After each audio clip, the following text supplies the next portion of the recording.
Welcome to my channel. This is Nasir sir Athar. मैं आज आप के सामने एक ऐसी वीडियो लाया हूँ जो बिगनर्स के लिए बहुत ज़रूरी है। और वो कौन से बिगनर हैं जो डिस्टेंस एजुकेशन में पढ़ने आते हैं, चाहे वो किसी भी ब्रांच से हो। कुछ मतलब कि मैं आपको कुछ जर्नल चीज़ें यहाँ बताऊँगा और उसके बाद में मतलब नेक्स्ट लेवल पे जाऊँगा। और स्पेशली जो ये वीडियो है ये उन बच्चों के लिए है जो डीडी में नए बच्चे आए हैं, जिन्होंने पॉलिटिकल साइंस में खास करके एडमिशन ली हुई है। क्योंकि मैंने भी डीडी से ही अभी मेरा पीजी कंप्लीट हुआ है और प्लस मेरा नेट भी हुआ है। नेट मैंने 2018 में किया था, सॉरी इट्स 2019 में किया था। और अभी मेरा थर्ड सेमेस्टर था तो मेरा नेट हो गया था। तो चलो मैं कुछ स्ट्रैटेजी आपको बताऊंगा कि इस एग्ज़ाम को मतलब कि डीडी का जो मतलब छोटा सा एक एग्ज़ाम होता है, मतलब जो हमारे पीजी के लिए होता है, ये इतना बड़ा टफ नहीं है जितना हम सोच रहे हैं। मैं आपको बिल्कुल कुछ चीज़ें बोलूँगा, कुछ टिप्स बताऊँगा, आपने सिर्फ वो ध्यान में रखना है। आफ्टर दैट आपको कोई भी प्रॉब्लम नहीं आएगी, ये 100% आप श्योरिटी ले लो मेरे से। देखो, सबसे पहले जब भी हम किसी भी कोर्स को स्टार्ट करते हैं तो सबसे पहले हमने सिलेबस को देखना है। ठीक है।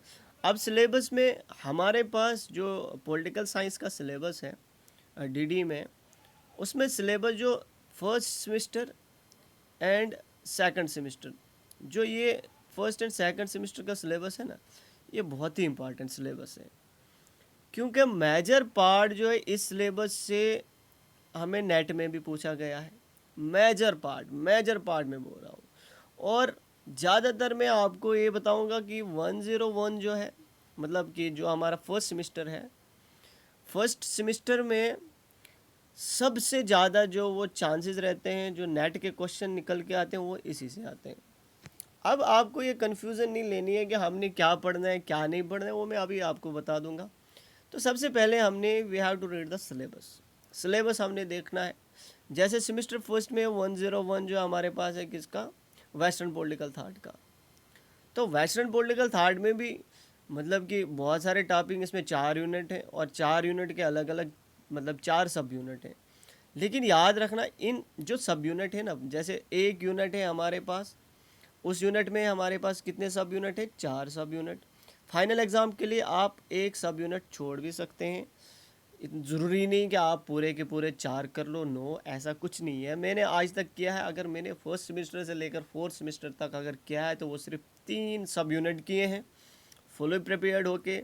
वहाँ पे भी 3 में से 2 ही आ जाते हैं। लेकिन ऐसी गलती नहीं करना कि आप सिर्फ 2 ही करके जाओ, नो नो, 3 करके जाने हैं। क्योंकि कभी कभार क्वेश्चन जो है तीसरे भी चढ़ जाता है, चौथे से भी ऑब्वियसली डाल देते हैं पेपर, लेकिन वहाँ पे हमारे पास ओपन चॉइस होती है। ठीक है।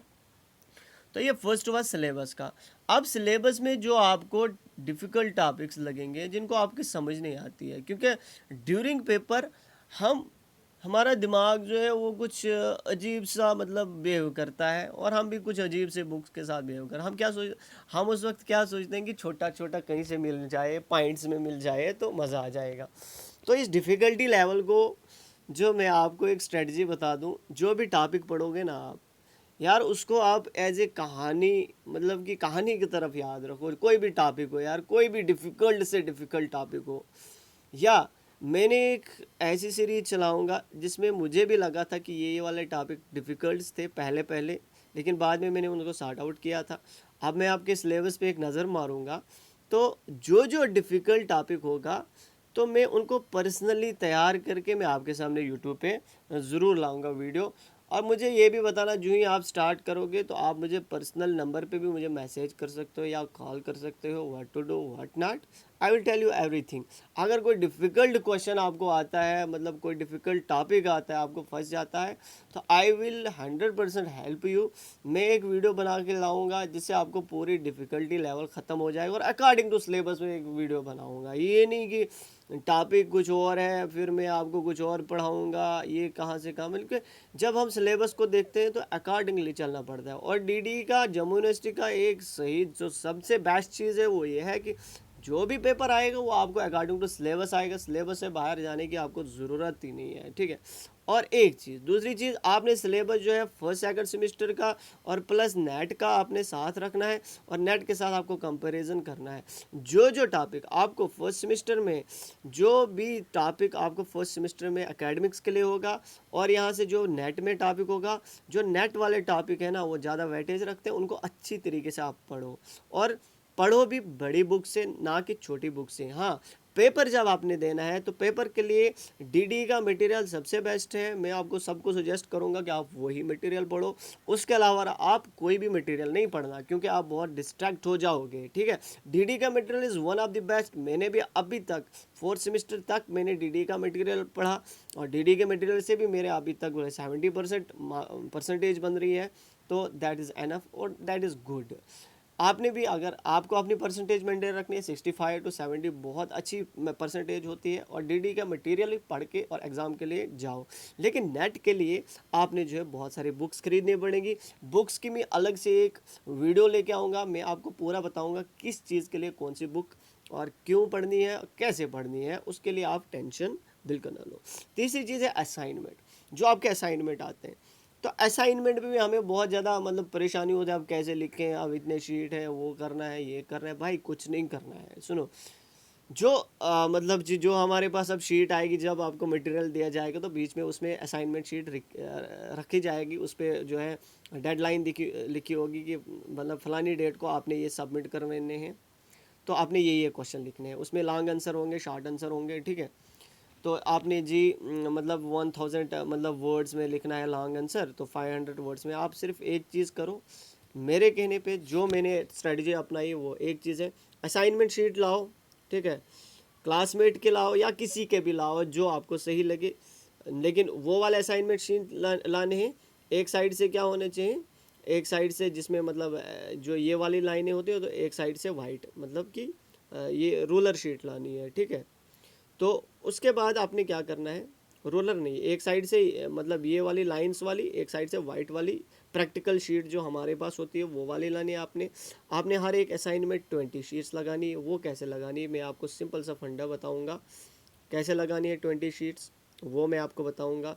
30 तक जाने की कोई ज़रूरत नहीं है, आपको 25 तक जाने की ज़रूरत। 20 शीट्स एनफ है, एनफ है बस, दैट्स इट। कैसे, जैसे हमारे पास जो शार्ट आंसर क्वेश्चन है, ठीक है, शार्ट आंसर जो है आप 5-5 के पेजेस पे लिखो, मतलब ओनली 5-5 पेजेस, और जो लॉन्ग है वो आप 10-10 पे लिखो, ठीक है।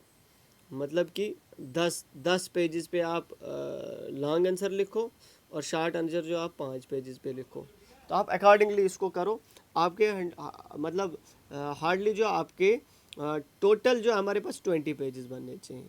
ये नहीं ज़रूरी है कि आपको 100 वर्ड्स के लिए, 1000 वर्ड्स के लिए आप जो है 30 से 35 और 50 पेज लिखोगे। पेजेस मैटर नहीं करते हैं आपके असाइनमेंट्स में भी। आपका जो है क्या मैटर करता है कि आपने कितना लिखा है और कितना सही लिखा है। जितना पॉइंट्स में लिखोगे, जितना साफ़ सुथरा लिखोगे, उतने अच्छे मार्क्स आएंगे। कोई मैटर नहीं करता है, ना ही असाइनमेंट में शीट मैटर करती है, और ना ही फाइनल एग्ज़ाम में आपके शीट्स मैटर करते हैं। तो मेरे सुजेशन है, आप सिर्फ एक काम करो, आप असाइनमेंट के लिए सीधा रूल अप्लाई करो, 20 पेजेस लिखने हैं, 20 से ऊपर नहीं जाना है। अगर 20 से ऊपर भी 1-2 पेज जाएँ तो नो वरीज़, कोई इशू नहीं है। आप 30, मेरे क्लास में लगभग 30-30, 34-34 पेज लिखते थे, लेकिन मैंने अभी तक फर्स्ट सेमेस्टर से लेकर फोर्थ सेमेस्टर का कभी मैंने 20 से ऊपर कोई भी एक पेज भी नहीं लिखा। 20 पेजेस में एक और चीज़ है कि जितने मार्क्स उनके आए मतलब इंटरनल असाइनमेंट में होते थे, उतने ही मार्क्स मुझे भी होते हैं। 16-16 डीडी वाले बिल्कुल रेशियो लेके चलते हैं। आपके असाइनमेंट शीट को कोई देखता है या नहीं देखता है, मैं श्योर नहीं हूँ इस चीज़ पे, और मुझे नहीं लगता है कोई देखता भी होगा। और तीसरी चीज़, जब हमारा फाइनल होता है तो फाइनल में एक चीज़ है, फाइनल में जो एक चीज़ है वो जब हम एग्ज़ाम देने के लिए जाते हैं तो हमारे दिमाग में पहली चीज़ होती है कि बहुत सारे आपको सीनियर्स बोलते हैं शीट्स भरो, बहुत सारे लोग आपको बोलते हैं कि शीट्स भरो, ऐसा होगा या ऐसा होगा। तो मैं आपको सीधे एक फंडा बता दूं अपना। जब मैंने फर्स्ट सेमेस्टर का पेपर दिया, ठीक है, तो फर्स्ट सेमेस्टर में देखो, जब इंसान पढ़ के जाता है तो पेजेस तो ऑटोमेटिकली भर जाते हैं, लेकिन मैं इतना पढ़ के जाता था फिर भी मेरे पेजेस 25 से 26 से लास्ट हार्डली 28 जाते थे। इससे आगे मैं कभी नहीं बढ़ा था। तो जब मैंने फर्स्ट सेमेस्टर में ये रूल अप्लाई किया तो एट द फर्स्ट सेमेस्टर मेरे एटलीस्ट मोर 66 से 67%, 68% आ गए मेरे, 68% आ गए मेरे मार्क्स। ठीक है। अब नेक्स्ट टाइम मुझे बहुत सारे बंदों ने बोला कि शीट भरो। ठीक है, अच्छा जी, मैंने अप्लाई किया वो चीज़। नेक्स्ट टाइम मैंने क्या किया, सीधे हर एक का 40 पेजेस भरे, पता नहीं कैसे कैसे भरे, मगर भरे ज़बरदस्ती भरे मैंने। तो उस टाइम क्या हुआ गया कि मेरी जब पहले 67% बनती थी, अब मैं ड्रॉप हो गया 63% पे आ गया। अब खुद ही सोचो कितना ड्रॉबैक आ गया मेरे लिए। मतलब कि मुझे तो एक्सपेरिमेंट हो गया उस चीज़ से। तो मैंने सोचा शीट से कुछ नहीं है, मटेरियल से। फिर थर्ड सेमेस्टर में मैंने आई अप्लाइड दैट मेथड जो मैं ऑलरेडी कर रहा था, तो मैंने फिर से वही किया और आई गॉट गुड मार्क्स। फिर से मुझे बहुत अच्छे मार्क्स आए। मतलब कि मेरे 68% तक रहे। हाँ, और 68 नहीं, थर्ड सेमेस्टर में तो मेरे 70 बनते हैं, 70% रहे हैं। I didn't go for the sheets etcetera etcetera. मैंने मटेरियल पे मतलब ज़्यादा वर्क किया। और मैंने अब फोर्थ सेमेस्टर हमारा ऑनलाइन हो गया। अब इसका रिज़ल्ट अभी तक मतलब विदहेल्ड है, आ जाएगा रिज़ल्ट। बट मैं यही चीज़ बोलूँगा, आपको शीट्स पे मत जाइए। हाँ, अगर आपको किसी भी टॉपिक में बीच में जब आप घुसोगे, जब पढ़ोगे, फिर आपको पता चलेगा कि टॉपिक्स में बहुत ज़्यादा डिफ़िकल्टी आती है। और ख़ास करके आईआर में, जब आईआर में आप पहुँचोगे तो आप मुझे ज़रूर याद करना। जो भी टॉपिक हो, कैसा भी टॉपिक हो, डिफ़िकल्ट हो, आसान हो, जिसमें आपको बहुत ज़्यादा, ख़ास करके एक टॉपिक का अभी नाम बताता हूँ मैं, सोशल कंस्ट्रक्टिविज़म। सोशल कंस्ट्रक्टिविज़म जो है आपने शायद इसमें भी पढ़ा होगा, क्या बोलते हैं, हमारे ग्रेजुएशंस में भी पढ़ा होगा, लेकिन पीजी में भी है ये। तो क्या होता है, ये मुझे पहले से नहीं समझ में आता था। फ्रैंक बोल रहा हूँ, मुझे मतलब ये समझ में हर हमेशा इसको छोड़ देता था। क्यों इसलिए छोड़ देना, मुझे समझ नहीं आता था। मैं पढ़ता था छोटी बुक से। लेकिन जब सोशल कंस्ट्रक्टिविज़म जो आईआर का एक बहुत ज़्यादा इंपॉर्टेंट एक टॉपिक है, जब मैंने बड़ी बुक से इसको पकड़ा, मैंने इसको जब देखा इजी टू मॉडरेट, मैंने बहुत ज़्यादा इजी बनाया। मतलब हार्ड से इजी और मॉडरेट मैंने इस टॉपिक को बनाया, और इतना ज़बरदस्त बनाया। मैंने अपने यूट्यूब चैनल पे भी इसको डाला है। जब भी आपके एग्ज़ाम नज़दीक होंगे, आप उस वीडियो को ज़रूर देखना। हाँ, यही आप ढूंढ लेना सोशल कंस्ट्रक्टिविज़म, तो मैंने उसको भी कर दिया है, बहुत इजी। और वही, अगर वही मटेरियल आप लिखोगे तो उसमें कोई इशू नहीं है। और जो भी आपको इसके अलावा जो भी हार्ड टॉपिक लगेगा, आईआर से हो, वेस्टर्न पॉलिटिकल थाट से हो, तो या पॉलिटिकल थ्योरी जो आपको 2.0, मतलब वो तो सेमेस्टर सेकंड में, मतलब आईपीएस का हो, जो भी हो, आप मुझे एक बार ज़रूर फ़ोन कीजिए या कमेंट कीजिए। बाकी घबराने की कोई ज़रूरत नहीं है। Best of luck, go ahead. Thanks for watching.